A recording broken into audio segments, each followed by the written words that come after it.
I'm going to call the meeting to order. It's 11:04. Thank you for coming. Beautiful day. Just kidding. We sent minutes out a couple of days ago, and I did have an opportunity to review them, and I wanted to seek approval for those meeting minutes. This is Nicole. I just have one change, and that is that I was actually not present. I was sick that day. Okay. So I'm Take showing that on out. that. Okay. I just want to take my name Okay. Tricia, we can do that? Yeah. Okay. Any other changes or edits? Okay, if there aren't any, then I'll make a motion to approve those minutes. Need a first and a second, I guess. This is Janelle. I'll make a motion to approve or accept the minutes. And this is Tricia, and I will second Janelle's motion. All right. This is Viren again. I think we'll just go around and do introductions because I see a couple of new faces in the room. John, maybe we can start with you. Hi everyone, my name is John Aaron. I'm the operations manager for the Kentucky School for the Blind, and I'm going to discuss some of the facility updates that we've had on the campus. First and foremost, and probably the most important, especially to our students, is the bowling alley has John, we're been just doing replaced. introductions right now. Huh? We're just doing introductions. Oh, I'm sorry, okay. You're fine. Sorry, I'm kind of zoning out of here. I do apologize. Okay. I'd have listened either way. Carla, go ahead. Okay, I'm Carla Ruschival, and I'm the KSB Alumni Association representative on the advisory board. I'm Nicole Gaines. I work at the American Printing House for the Blind, and I'm a community representative on the board. Hi, I'm Peggy Sinclair Morris, and I'm the principal here at KSB. Darren Malhotra, I'm the president of the advisory board and a parent representative. Janelle Turner. I work for the Office of Vocational Rehabilitation. Hi, good morning, Tricia Bronger, education partner, Greater Louisville Education Co-op, and I'm taking the minutes, or notes, to send out. Shannon Sparkman, I'm the Director of State Schools. Greta Hilton, the Associate Commissioner of the Office of Special Education and Early Learning. This is Emma Riley, Assistant Director of State Schools.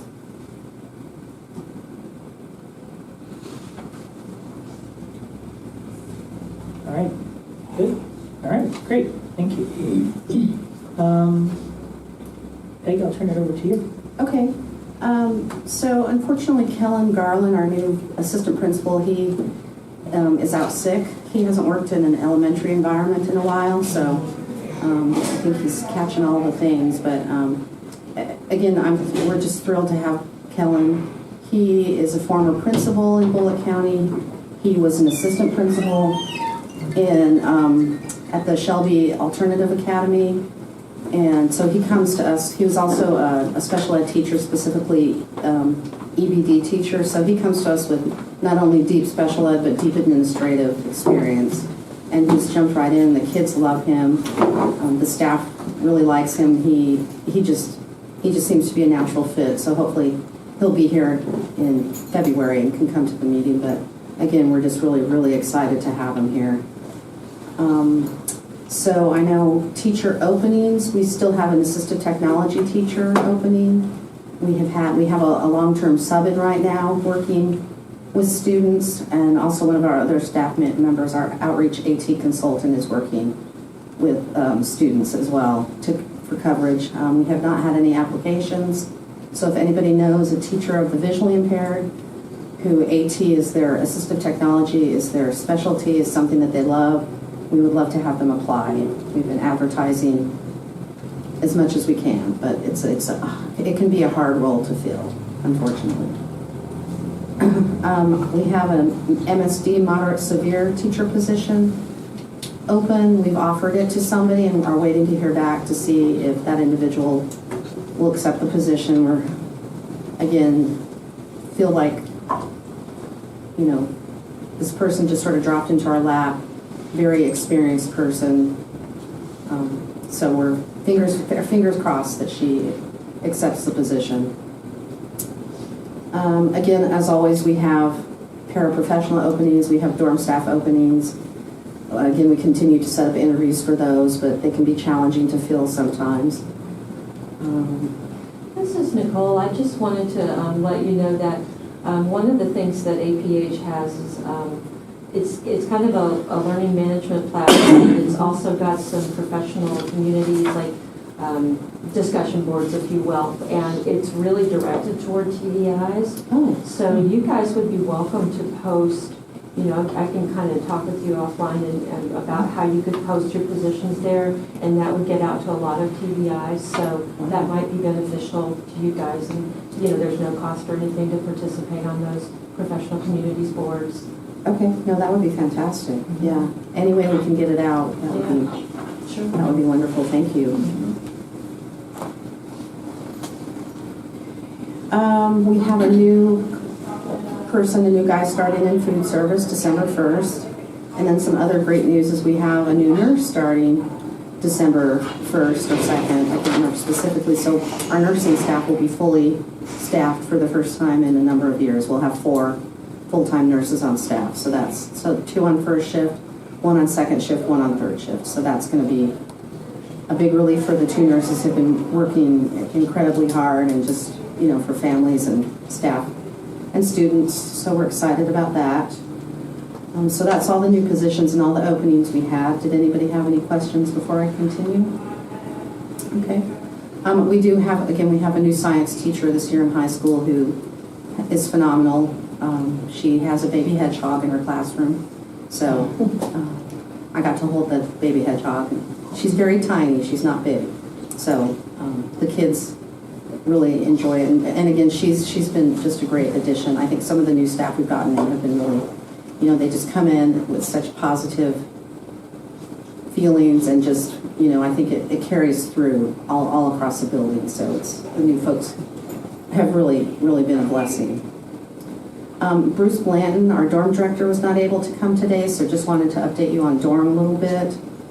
They are doing a Boy Scout food drive in the dorm. We're also doing one in the classroom building. And this Thursday they're going to have a Thanksgiving dinner for the kids in the dorm. I believe we have 20 full-time students in the dorm, but it can get a little bit larger with our short course programs, especially our elementary. Short course has kind of exploded, so which is a good thing. So it can be up to 25 to 26 kids, and when we have, it can be up to 9 elementary kids, and that's a busy time. So, but we're excited to have so many new kids attending short course. You know, the dorm continues to do their rec activities. They take the kids out to eat. They go to the mall. They went to Boo at the zoo. I was supposed to go with them, but wasn't able to, unfortunately. So they're always out and about doing things. You know, Lions Club and alumni are great about coming in and supporting. So I think they've got some really good activities going on in the dorm. And again, John will talk about it, but the bowling alley is open. So that's been a huge thing. That's an exciting thing, not just for the kids in the dorm, but all the kids in our bowling team too. So, all right, let's see. Number of students we have right now, we have 68. One of our students unfortunately moved to Florida and is at the Florida School for the Deaf and Blind now. So, but we continually get contacted about ARCs to have new students come in, and especially this time of year, we hear a lot from the VIPs, the preschool here. What is their new name?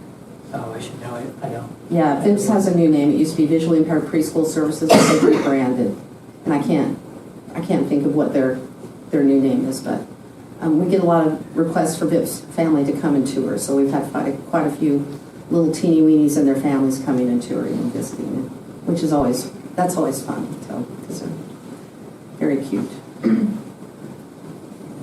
We do have our elementary kids have started swimming once a month. They go to Mary T. Maher. Is that how you pronounce it? Maher. Mary T. Maher. They go once a month to work on swimming skills. Our PE teacher goes.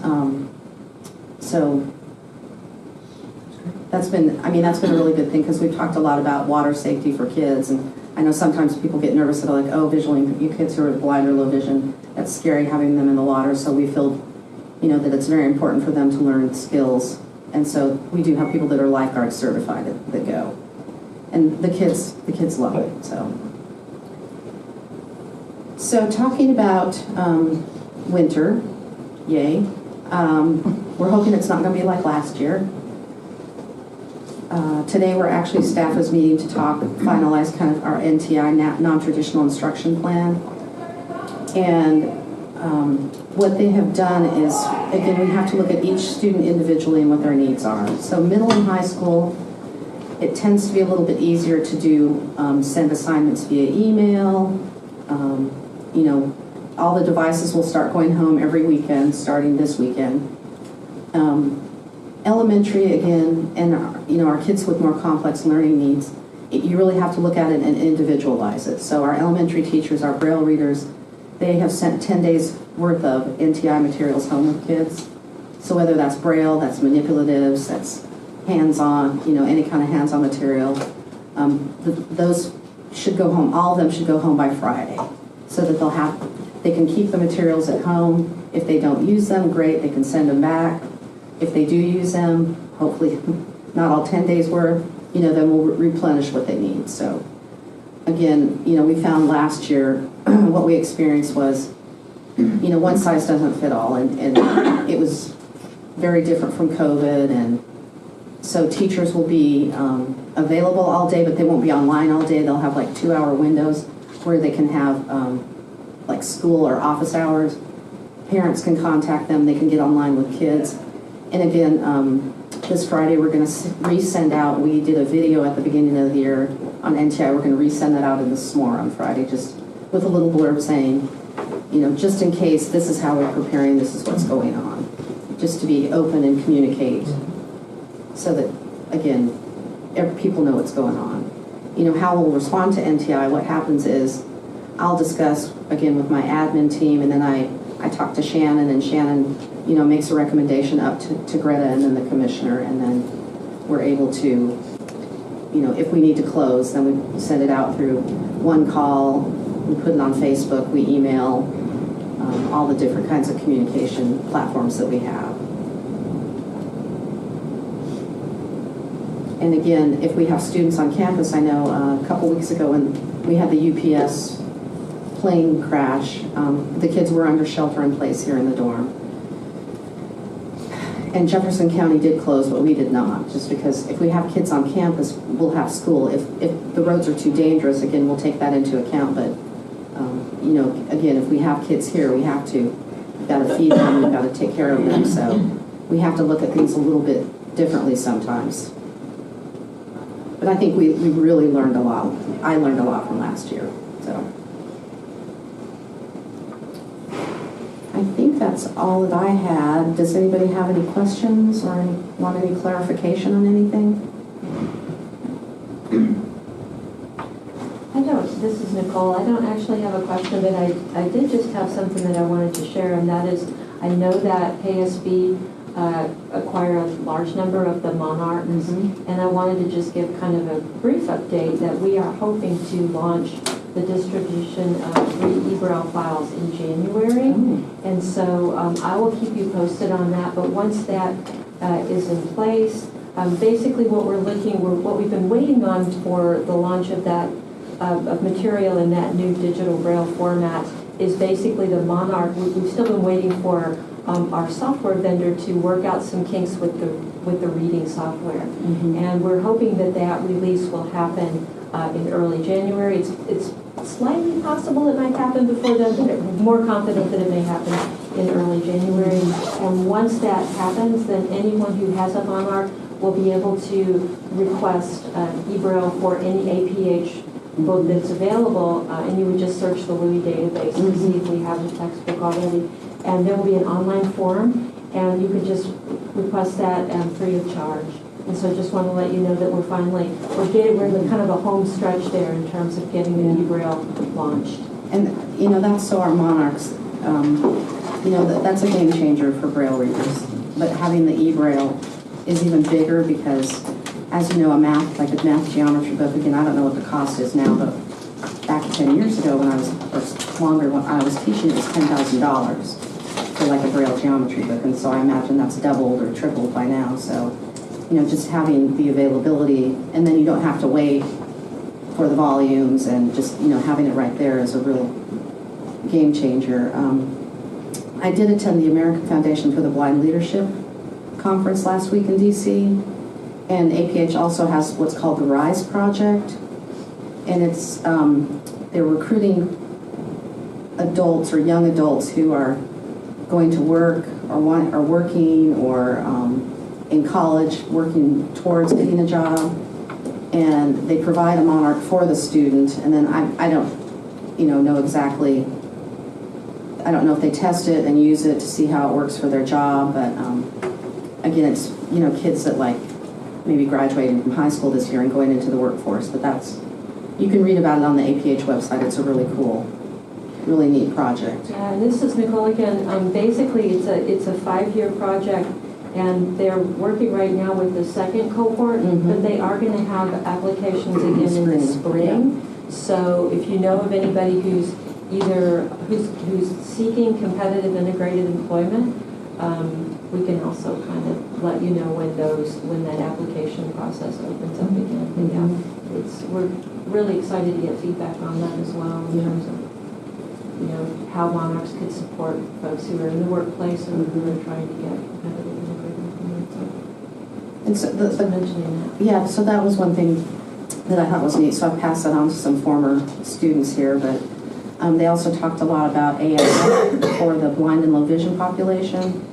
They had folks from Microsoft, from Google, T-Mobile. Oh gosh, who else was there? I can't think of the other who was there, but they talked about, and it was interesting. I found from the blind and low vision community, people were either really all in or all out. So even the keynote speaker, Josh Meal is his name. He's a researcher. He's a scientist, like a physicist, who has been blind since the age of 4. He actually brought hard copy Braille to read. So he was kind of all out. But it's interesting that the things that they're doing with AI, a little scary on some parts. But it was just interesting to get the perspective of blind and low vision adults on what they thought. I think it's just like sighted people. Yeah. I think either you're all in or you're all out. So yeah, if you get a chance to read the biography of this guy, Josh Meal, I think how you pronounce his last name, it's Miele. It's a pretty fascinating story. He went to Berkeley and got his degree there. Just really interesting, doing some interesting stuff. So.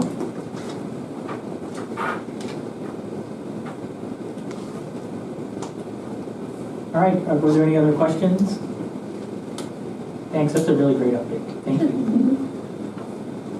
All right, John, we're going to have you start all over. No, that's fine.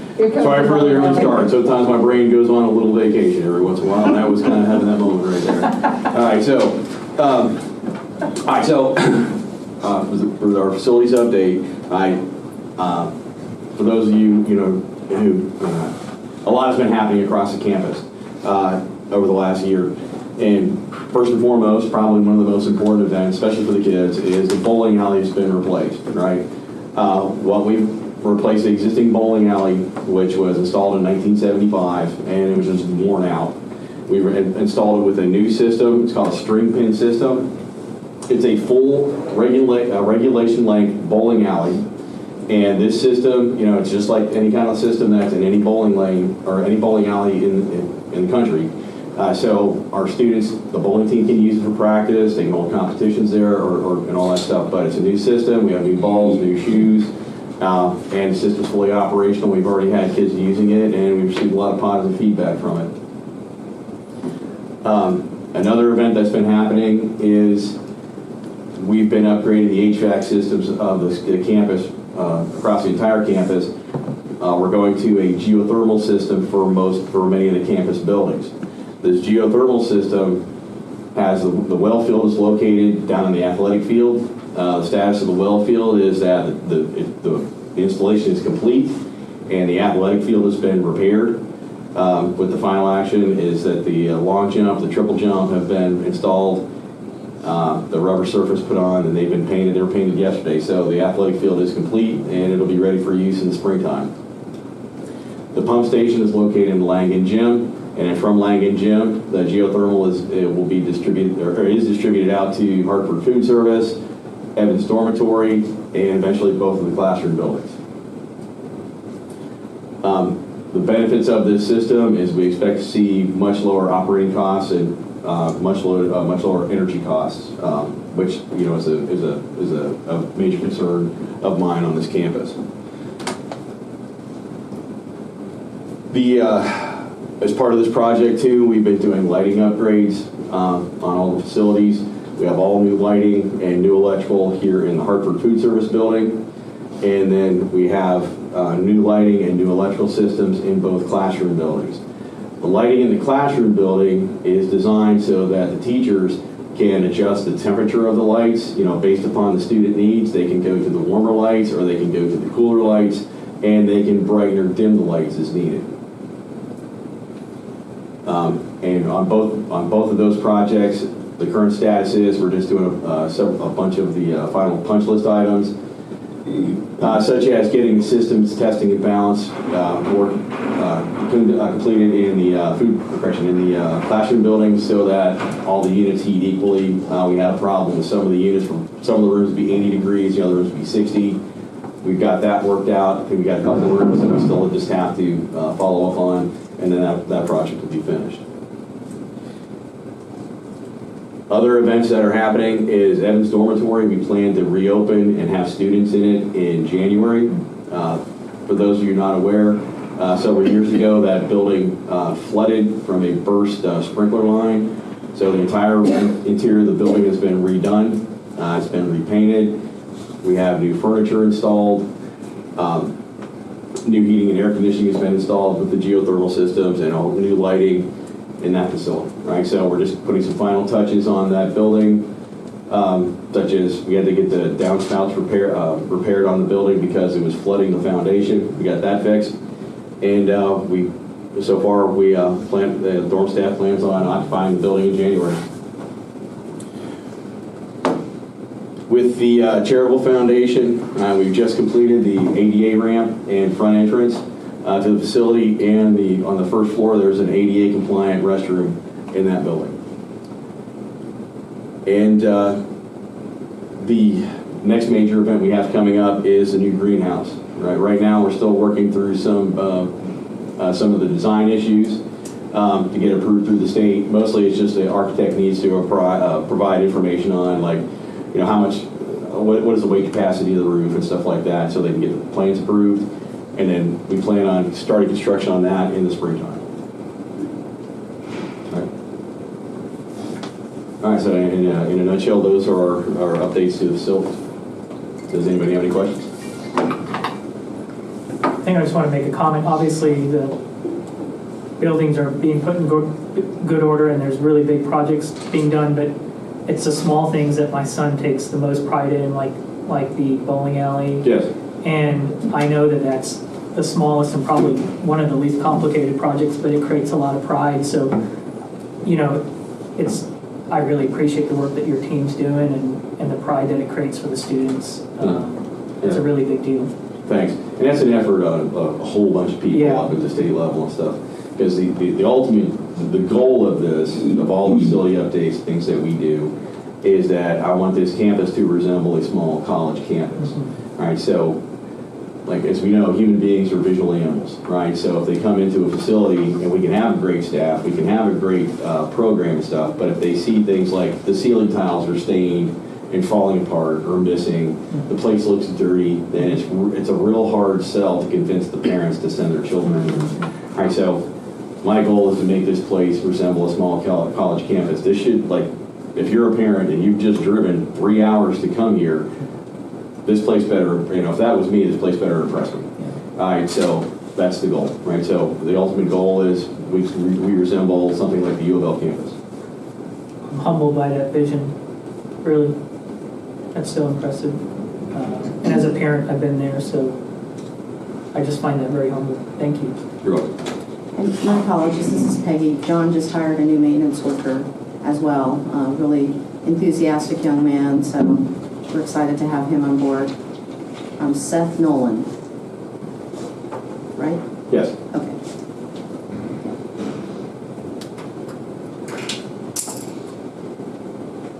Hey, do we feel good about that student life report so we can move on from that too? Okay. All right, Shannon, I'll hand it over to you. Okay. Good morning. I think that at the last meeting, we were getting ready to embark on our trips to Iowa and Washington.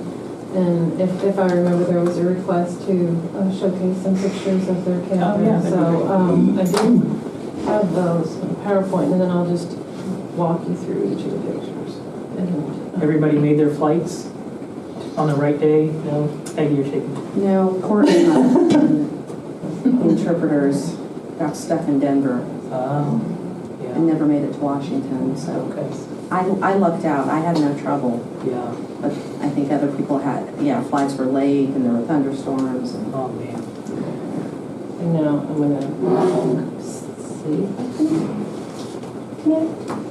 I was connected earlier, so I might. It's Control K. Okay. Okay. Windows, sorry. Oh, Windows K. Okay, I was doing Control K. Okay. There we go.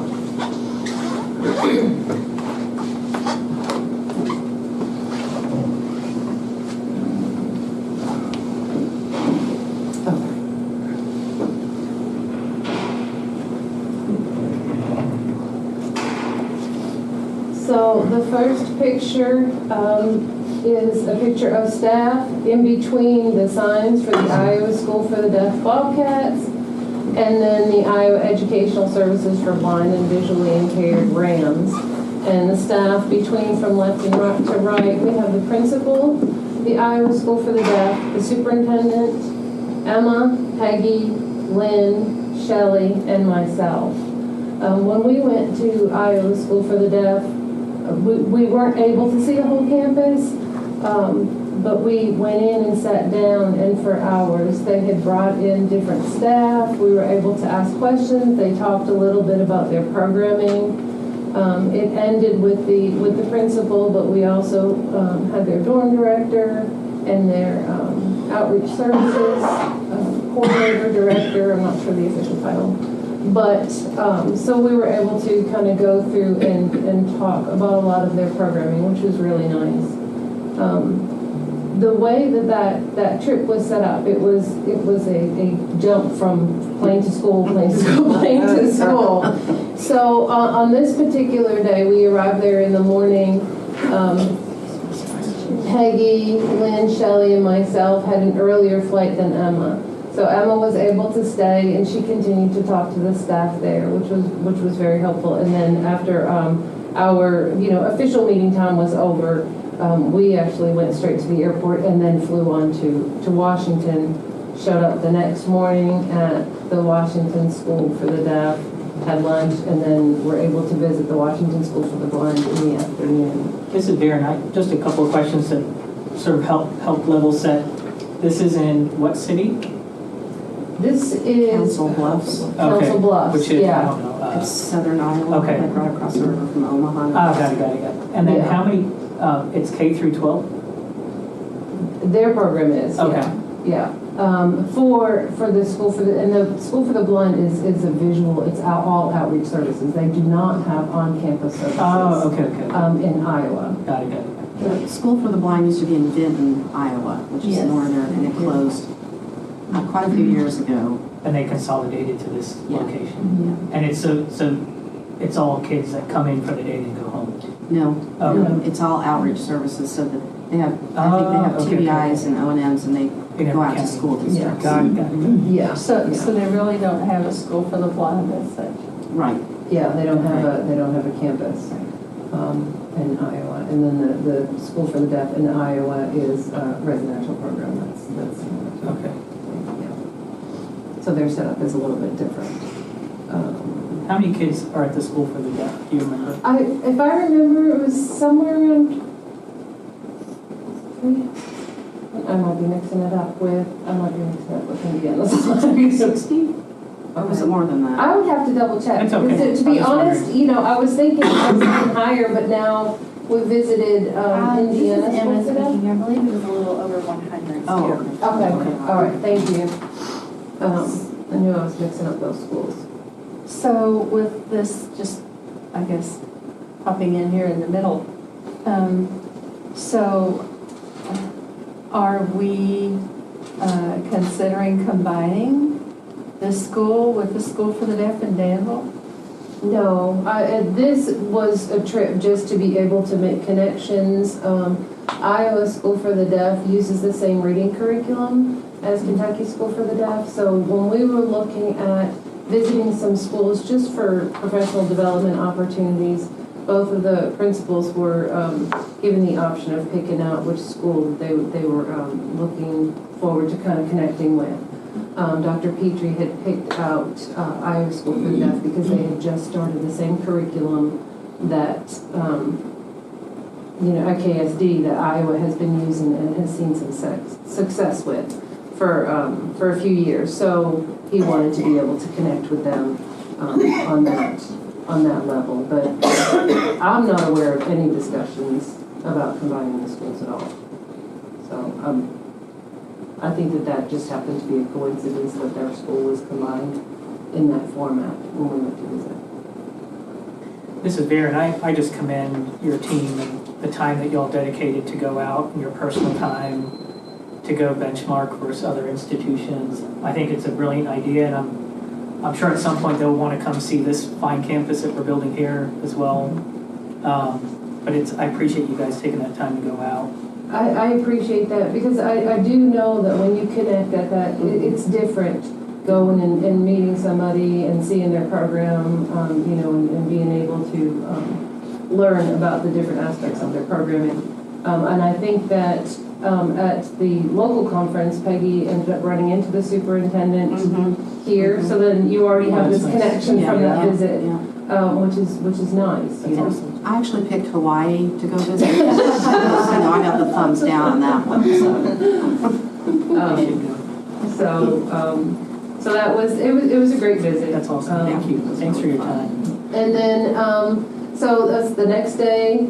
After flying in, and then we flew to Washington, and we went first to the Washington School for the Deaf. So this picture is a corner view of a baseball field in front of the sign that says Washington School for the Deaf, and we have Dr. Petrie, Peggy, myself, and Shelley Badgett. And unfortunately, with some of the delays that were, I think the delays were maybe in Dallas, I can't remember, but Emma and the interpreters missed their flight because of, I think that they got stuck in Omaha and then got stuck in Denver, yeah. And so then unfortunately we're missing a flight to be able to connect to these schools. So we lost a little bit of our party along the way, but we continued on, and so it was just the four of us from that point. And this was in Seattle. This is Vancouver. Oh, Right wow. across the river Okay. from Portland. Yeah, so for both trips, we actually, for Iowa School for the Deaf, we flew into Omaha, Nebraska, and then took an Uber to the school. And then for Washington trip, we flew into Portland and then took an Uber that way. So we flew into the connecting states. The first picture is a blown glass artwork display that is at the School for the Deaf, and what has like some sign hands, and the picture to the right is the corner view of the baseball field again with the sign. There's no people pictured in that.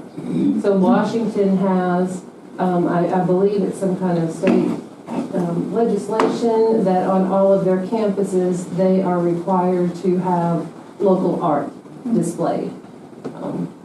So that is how the School for the Deaf chose theirs. On this slide, we have three pictures. On the left side, we have two, one on top of each other. The one on top is an outside view of a blue van that has been converted into an audiologist, screening spot. Underneath that is another picture of the glass blown art. To the right, we have an inside picture of the audiology van, where we can see the Shelley is standing in front of a doorway to a sound booth. So we were able to see that service that they offer. Typically, that will be out in different parts of the state, but it just so happened that the day that we were on campus, it was on campus, and they were able to roll it up for us to be able to see that. This is also at the School for the Deaf. On the left side is a picture of one of their cottages. They do a different style for the dorm. They do a cottage family style program there. So they have students from all ages in the same cottage. I think it's 3 girls and 3 boys cottages, so there's 3 of each, and they try to replicate a family style. So they end up having some younger kids mixed with some older kids to I guess align with the younger sisters, older sisters type format that you would see in a home. So their residential program is very different. Is there a school for the blind separate from the school for the deaf? Yes, in there is. Washington? Okay. Different campus. Yes, and actually they're very close to each other. I think it's maybe 1.5 miles, maybe a mile. On the right side, we have a picture of their gate, which is a metal gate, and it has engraved hand signs across the entire gate that have the words empower.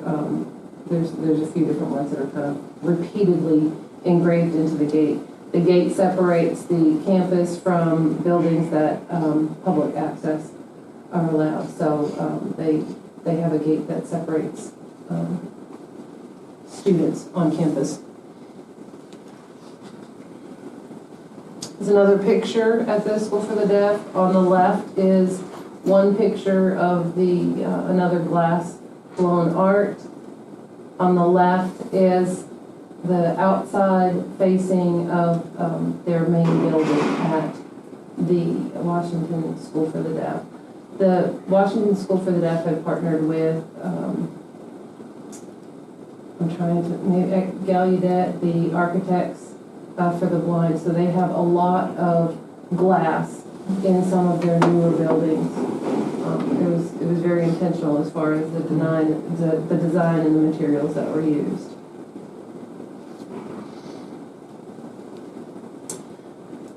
This picture is from the Washington School for the Blind. This is a picture of their main administrative building.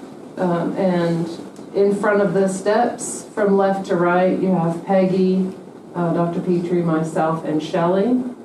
This is one of their, and I'm not sure, is this their original building, Peggy? Okay, yeah.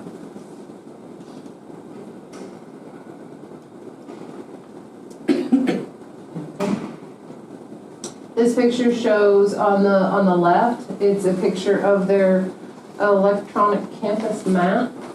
And if I understand it correctly, when you put in and identify which particular building you would like to go to, all the buildings are listed. There's braille next to the building, and then it will give you information on how to navigate the campus to that building.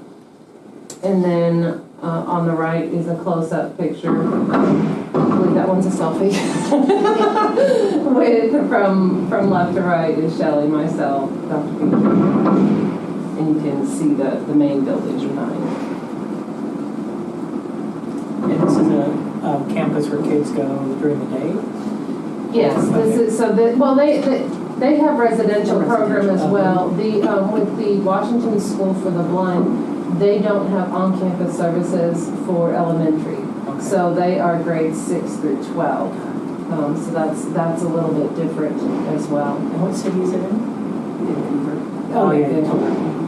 Yeah. And silly question. Is that Vancouver, Canada? It's Vancouver, Washington. Yeah. But it's close to Seattle. No, it's close to Portland. Portland, It's like I southern. see. Mhm. Oh, interesting. Okay. Yeah. They couldn't make it any more confusing. Right. Well, trying to navigate all of the trips and the flights and figuring that out between the 4 states was it's a little bit confusing, but we made it work. There's on the right we have, or the left rather, we have pictures of art which have been transformed into a tactile art piece. So you have a picture of a flag, and it's old art that has been transformed into visual art. So this tactile piece next to it on the bottom, it's the same. And that's a famous picture as far as, I don't know necessarily the name of it. What's the other? American Gothic. American Gothic, okay, thank you. So, And then that's made into a tactile art piece as well.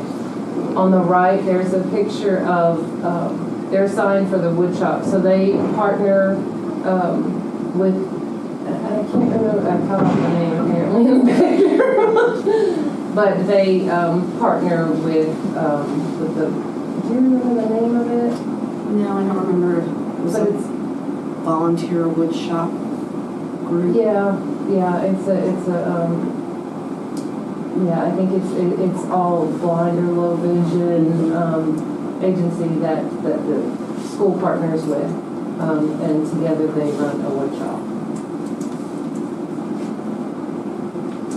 They also have their safari. So this picture, we have 2 pictures. On the left, we just have a picture of the sign describing the sensory safari display, and the organization that they have partnered with regards to that. On the right, we have a side view of several animals, and I'm not going to know the specific names for each of these animals, but they have an entire room that all the animals were donated, and the upkeep for that is done by the organization. It's not done by the School for the Blind. But around all of the walls of the room, they have displays of multiple animals, and then they have an audio box in front of it explaining some information about each of the animals. And I don't know if we have another picture in here. I can't remember as far as. And are kiddos allowed to touch that? That's Yeah, pretty cool. yeah, and that's the idea behind it. So it's all tactile. They can go in and they can feel the fur of the different animals, and then they can listen to the information that's provided. This is on the right, so we have 2 pictures on this slide. On the left, we have it's just a picture of like a dorm kitchen, because these dorms are larger and they house different levels of students. Then you have a bigger kitchen area, that kind of stuff to cook and live in. So that was just a picture of their kitchen area from inside. And then on the right, it's a picture of their campus, just a nice view of their walkway, a little bit of a courtyard.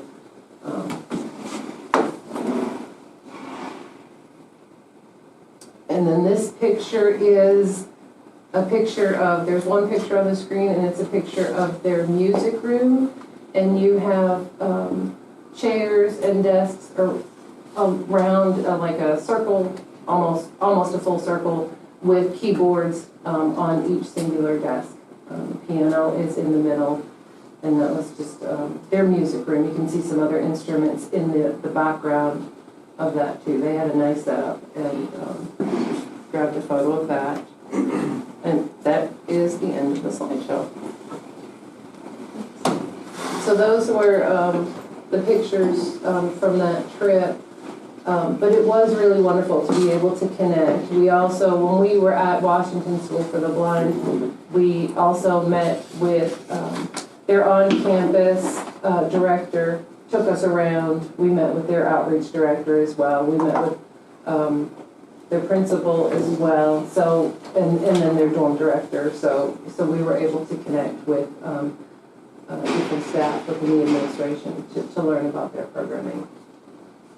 And then the next thing that I wanted to provide an update for was there was a road show that Shelley Badgett and I participated in with the Office of Special Education and Early Learning. We did this in September.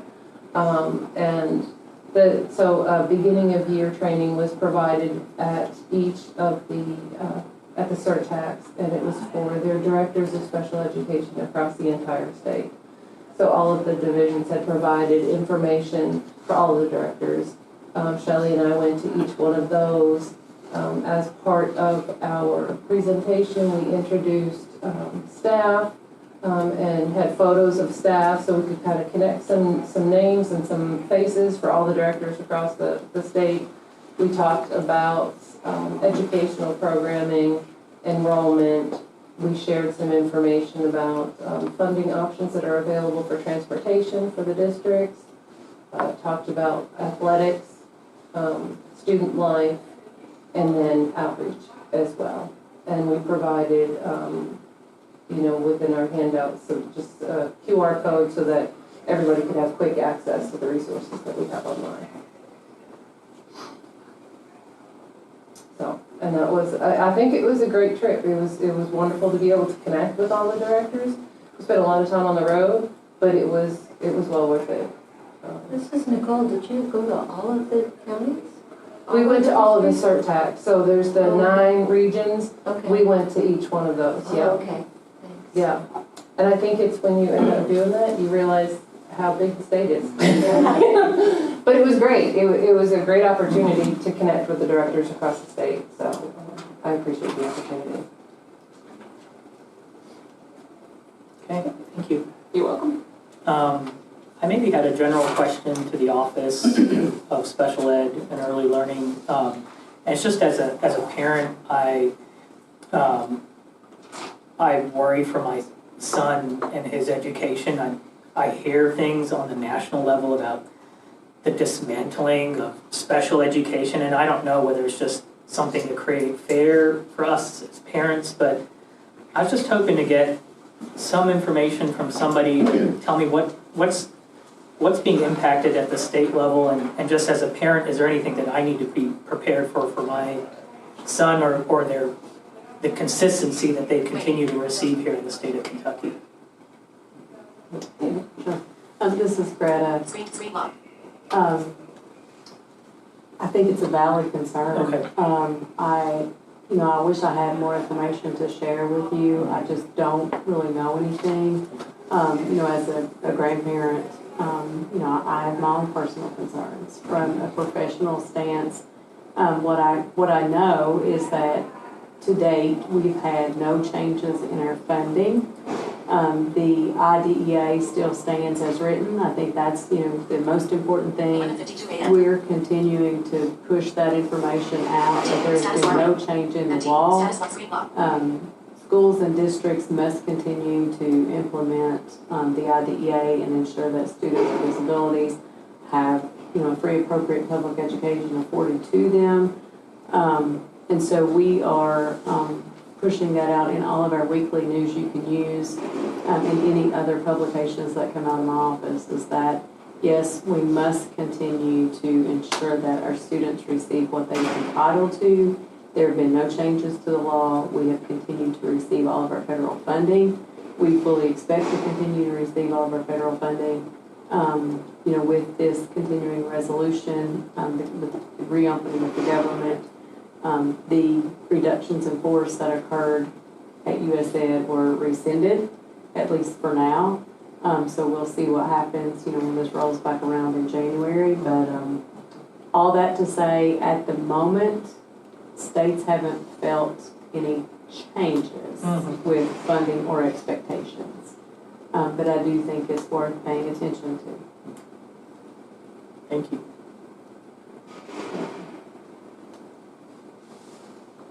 All right, we'll go to new business.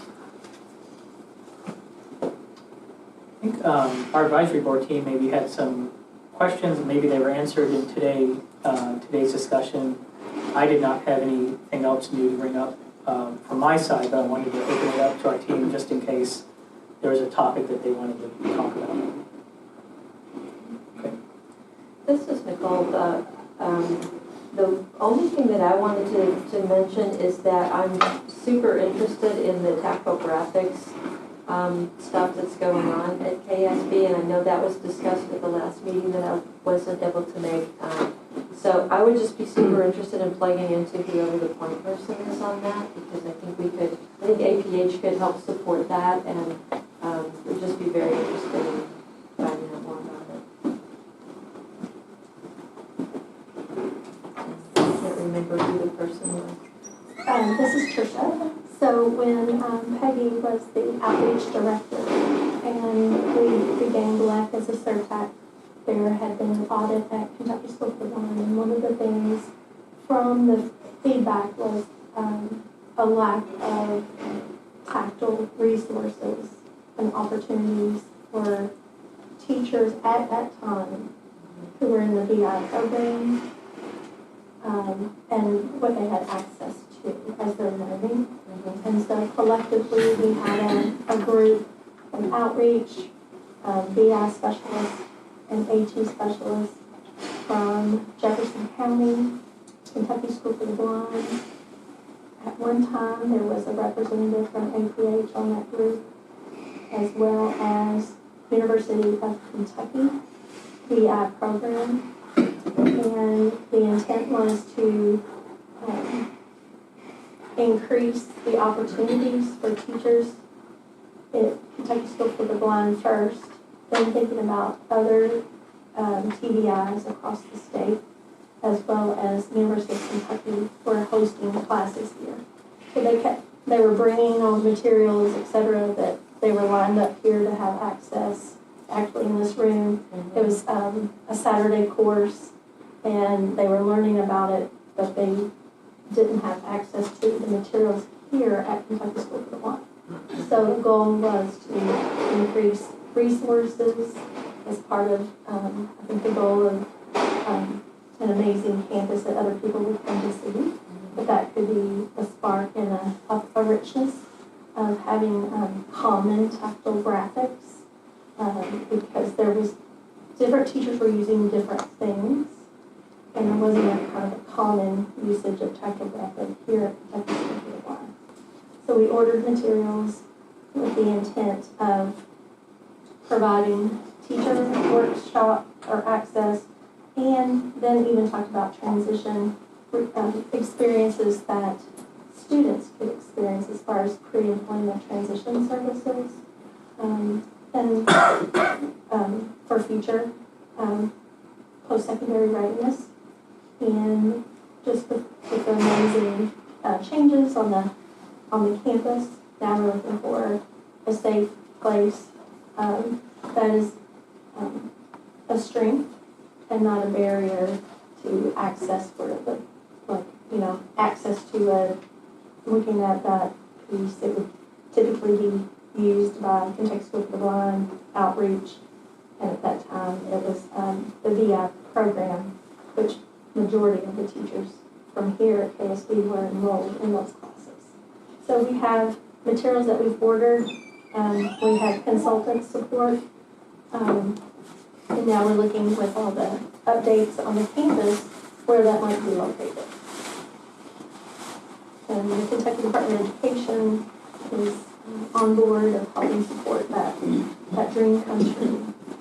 So do you guys have kind of like an online catalog of these resources so teachers can find them, or how do TVIs access them? It is not at that finished goal yet. We have a spreadsheet and order forms and what we have purchased as a beginning, and then there would need to be a discussion of how do we replenish consumables and other things to have combat support.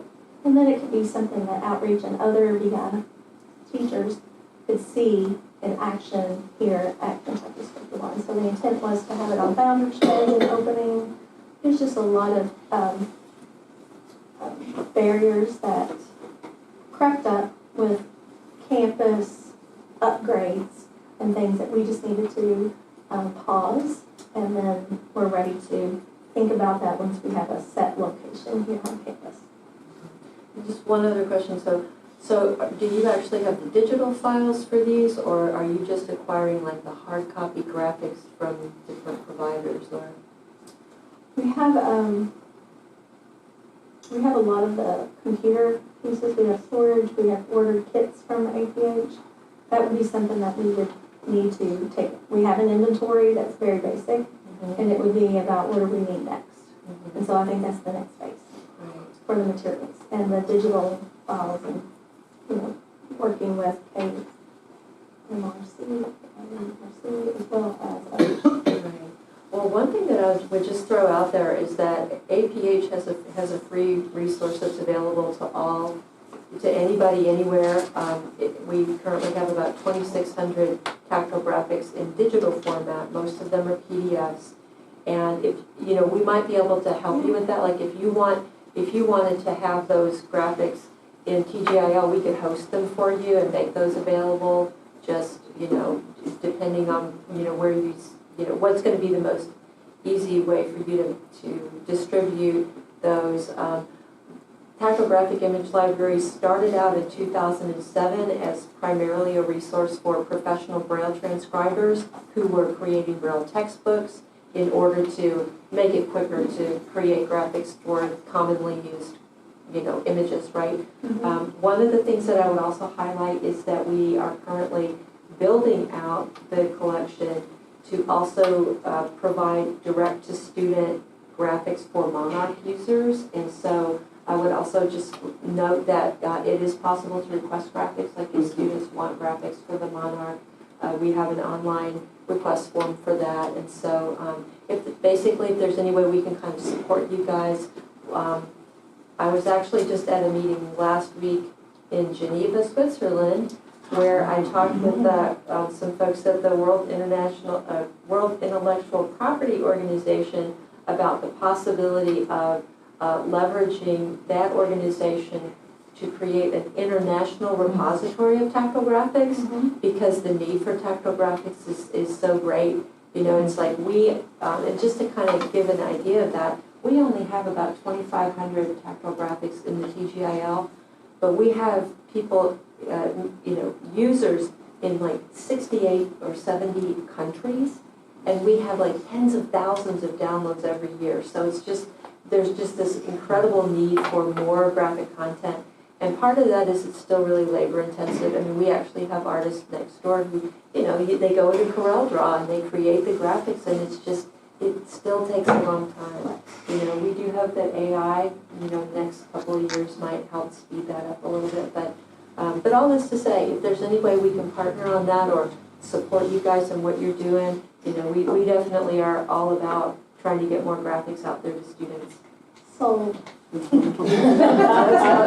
about it. I think the problem too is for itinerant TVIs. I know a lot of our students use the tactile graphics, the TGIL, but I think, as a former itinerant TVI, you would go into a school and you would get, the math teacher would come up and say, I need this graphic ASAP, or I need this map. They need a map of Texas with all the counties on it. And so it was a way just to create something quickly. And again, back in the olden days, we didn't have, we did most of our graphics by hand. But now there's so many more online resources that, so I think, for TVIs out, and all TVIs, it's really important to have access how to do it quickly. I have another question about the graphics on the Monarch. Joe Hodge from APH did a presentation for a group called American Council of Blind Families about a month ago, and it was excellent. I thought he'd talk about 20 minutes and take a few questions and we'd be done. Well, an hour later he was still talking about all the excited possibilities. Everybody's all hyped up and everything. And but one of the things that I thought he said was really interesting, we all think of maps or different kinds of, I guess I would say, static pictures. But he was talking about, he was working on playing Wordle on the Monarch. Now, you might not think that's important, but I think, games are a great way to teach. And, they're part of our world. And so, I would hope that there could be more effort, more work in those areas as well. So it's an interactive experience, and that may, be happening quite a bit. He said the day before he had worked on a football game, and you think, oh, well, so what? But those things are important because they're part of a child's life, and so I would hope that there could be an expansion of those kinds of things as well. And and just to kind of respond to that quickly, this is Nicole again. We are actually working with Lake PBS to make one of their games Monarch friendly. And we have a chess app that's on there now, and you're absolutely right. We want to make a lot of these games and just these experiences that sighted kids take for granted, to make those available to the Monarch users as well. Chess app would be great. Yeah, well, chess is already in there, and the thing that's super cool about the chess app is that if anybody in this group is a chess player, you can play online with somebody who has a Monarch now. Yeah. So, you don't have to have a Monarch to play with somebody who has a Monarch, so that's really cool. And then the last thing that I was just going to say in terms of graphics on the fly is another recent app that we have for the Monarch that I think is going to be really beneficial to teachers in the classroom is an app called Wing It. And basically what it does is it allows a teacher or anybody who has an iPad or an iPhone to just draw, with a stylus or with your finger on the iPad or on the iPhone, and it will immediately display on the Monarch. And so that's, I think, something that's going to be really helpful for teachers, just gen ed teachers who, you want to create a really quick graph to show this curve goes this way, not this way. And it's something that you can do instantly. And so that's just a really cool new thing that we've got for that. And I think that's going to be super helpful too. Yeah, we saw the beta version in April. We had 2 trainers from APH come out and work for 2 days with students and staff. And they had the Wing It beta version. And so, I drew like a little cat and it would pop right up. Wasn't a very good cat, but yeah, it's really neat. And I went to a session at the APH annual meeting that Nicole did with some other folks, and they talked about Wing It, and now our IT folks are adding the Wing It app to all of our iPads. This is Tricia. Also, someone was using that for like the y-intercept on the graph and concave and like for algebra. Algebra's not near as hard as chess, but the math teachers were extremely excited about that possibilities. Well, it has so many possibilities because I'm reminded of having years ago I was subbing in a math class, and the student just could not get the idea of just how the graphic, how it worked. We wound up turning his book around.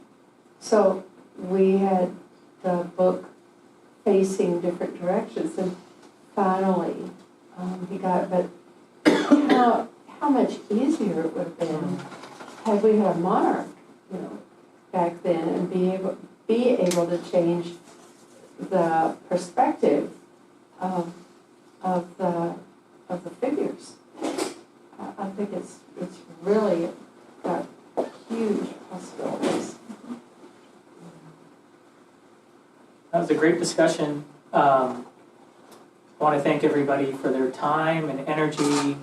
This is like the heart of leadership across Louisville and the state to help children here at the school and across the state. So I'm just indebted to everyone's time and the work that you guys are all doing. So thank you. Thank you. Right? Meeting adjourned.